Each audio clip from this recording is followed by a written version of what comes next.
Hey guys, welcome back to Honey and Reacts, and today I'm actually just gonna be doing a review of season 3 of Buffy. So I thought I'd just do like a general review and just talk some episodes, some characters, you know, the usual for this type of thing. Let me just get my lighting right, because ooh, when it hits though. But yeah, like that's kind of my plan. I'm not trying to make this a whole 30-minute video like I usually do, because when I do edit it, let me tell y'all, it'd be like almost an hour long and I have to cut it, and I hate doing that. I hate to edit, but I love to edit, you know what I mean? So let me just get into it.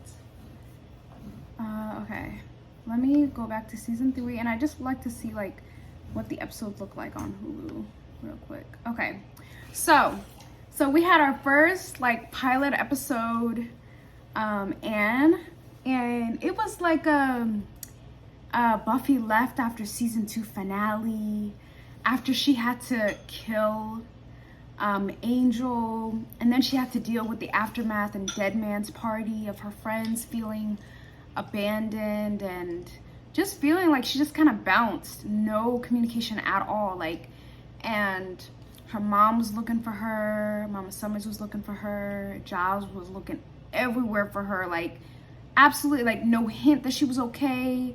I thought at least she would be like in contact with her father. Wasn't he literally in the same city? Because they did say that he lived in LA, and that's where I thought she went, right?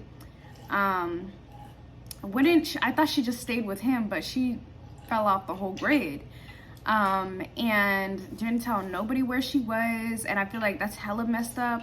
But as she said, they didn't know what she was going through, but it's true that they didn't know she was going through because she didn't tell them what happened, except the fact that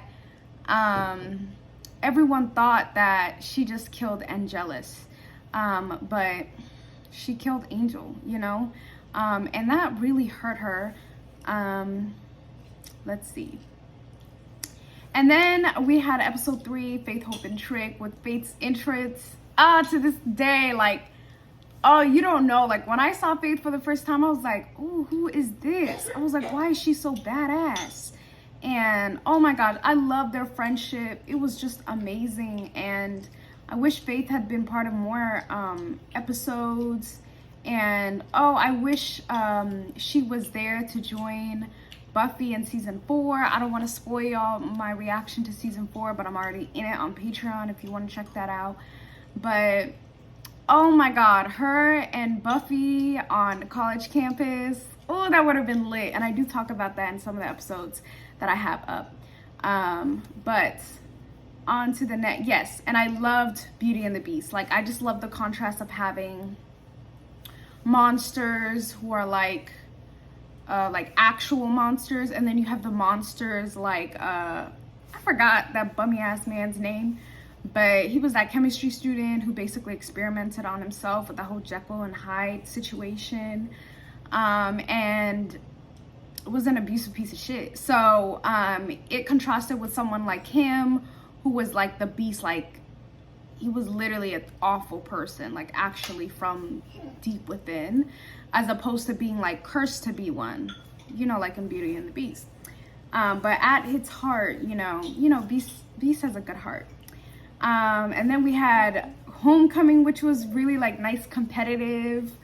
And it just really showed how Buffy and Cordelia, how they're kind of, I think someone commented like they kind of mirror each other, where Buffy could have easily turned out like Cordelia if she hadn't become a Slayer.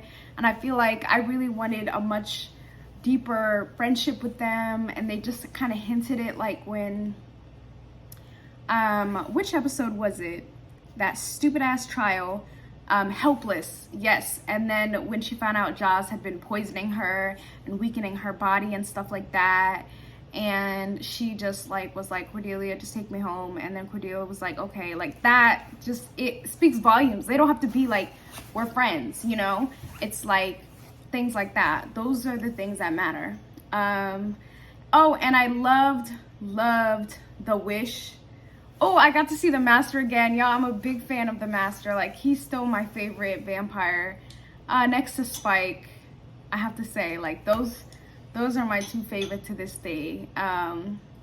to this day, I'm just looking at it and I just realized, where was the anointed one? Like, he was not there at all. Like, if Buffy hadn't shown up, he wouldn't have gotten the anointed one? Like, what?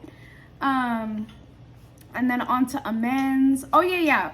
Also, The Wish introduced Anyanka, who's like one of my favorite characters now. And then we had Amends with Angel and like the big evil, like the evil thing. I don't know what they're called. The first evil, yeah. Oh, the first evil was like scary, like super scary. Like just when she was like lurking in Angel's dreams and making him see all these visions. Like I was like, oh, she's torturing his soul. And I did not expect Buffy to be able to do anything with it.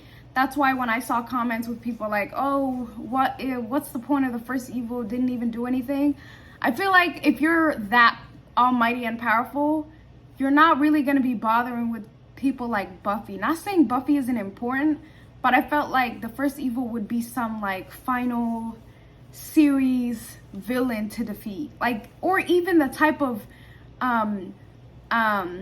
enemy who's not really an enemy. It's like a necessity. Like they're necessary to basically like hold everything together. Like there's no sense in killing like the big bad evil if the first evil literally exists in everybody. That doesn't make any sense. So I kind of like understood why the first evil didn't really do anything, because its influence isn't really like physically it harms you. It's more like a something that can get rooted into your soul. Let's see. Oh, like I'm looking at these episodes and I'm like, I loved literally, I think almost every episode. Like I really enjoyed it. I feel like the only weak episode was Zeppo, just for the fact that it was confusing with the storylines. But I would rewatch this and I feel like I would enjoy it better. That's what I would say. Consequences started the whole bullshit with Faith.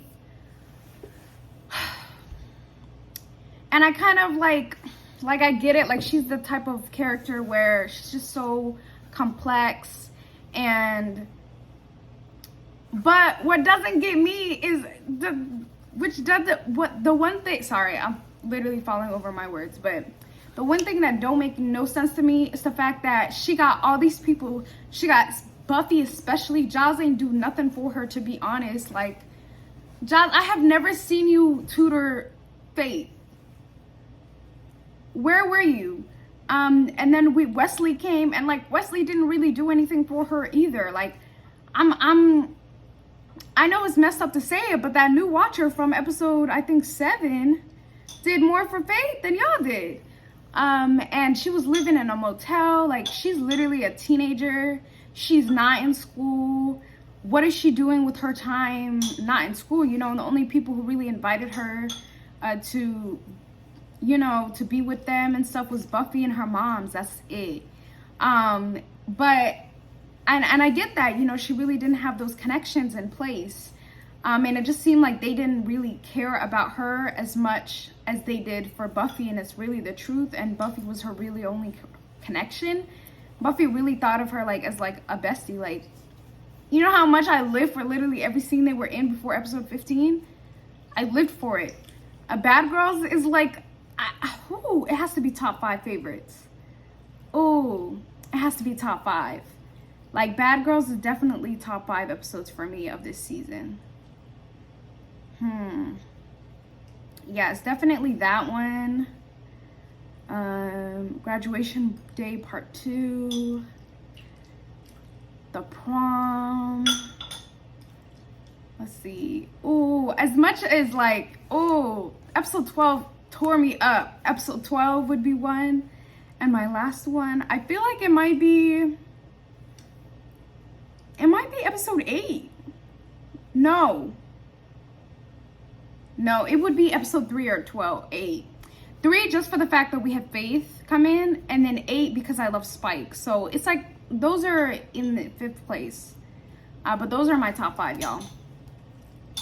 And overall, like, I really am making good time. But overall, I I like the new characters that we had come in. Trick was really funny. And I like the more like, we got some black characters popping up, like rest in peace to Kendra. And hopefully there's gonna be like more characters like that later on in the show. And oh yeah, Faith came in. Mayor Wilkins, he was crazy, but he was like funny, enjoyable to watch. Definitely a switch up from the more serious characters. Like it just reminded me of the like the Master was hilarious. And Mayor Wilkins, like he had like this balance of being this like really funny like germaphobe, who kind of like treated Faith and the other vampires just like a bunch of like kids, I guess, to him, and basically everyone like that, to being like this evil ass girl. Like I be like sometimes forgetting like he's evil as shit, and then he'll do something and I'd be like, damn, this man is too good. Like he was great. Like I feel like he was such a great antagonist for this season. I hope season 4 has one just as good. Like I want that type of villain. Like I want someone who can entertain me, okay? I don't want you to just be evil and boring. Like give me something. And I like the comedy element to it. That's what I like about Buffy as well. Like the show is really great with that. Oh yeah, and an Angel left. And I started Angel, y'all, so you'll be seeing Angel episode 1, I believe, like next week, hopefully on YouTube. And then Cordy left. Yeah, Cordy left. So on campus, we only have like a few people, I guess. And let's talk finale, y'all, because that finale, I feel like I like talked about it a lot in the other one, but like Buffy the Vampire Slayer, their finales literally can't be touched. Like it's like season 1, I was like, oh my god, this is good. Season 2, I'm like, this is even better. I was like, I would call season 2 one of the best episodes I've ever seen in a show. One of the best finales I've ever seen in a show. And episode 22, episode 22 just showed like how they literally took these people from like really involved the kids that went to the school into the plan, and it just felt like the world was much more wider, much more immersive, and more real, you know, because the main characters are not the ones that have to do everything. Like the fate of the town, the safety of the people impacts the people too, so they should have a voice and have a say and be able to take action to protect themselves. And I like that they knew that she was doing that work, and they was up to like risking their lives. Like I'm sure many students died in that battle because they're against vampires and they had a very short time to train, but they did what they had to do. So shout out to them. Overall, like, season 3 was, I can't believe I'm saying it, y'all, but it was better than season 2. Season 3 was better than season 2. Because while in season, I feel like I had much stronger episodes, stronger storylines, and a much more, who was the villain in season 2? See, I can't even remember. Who is it?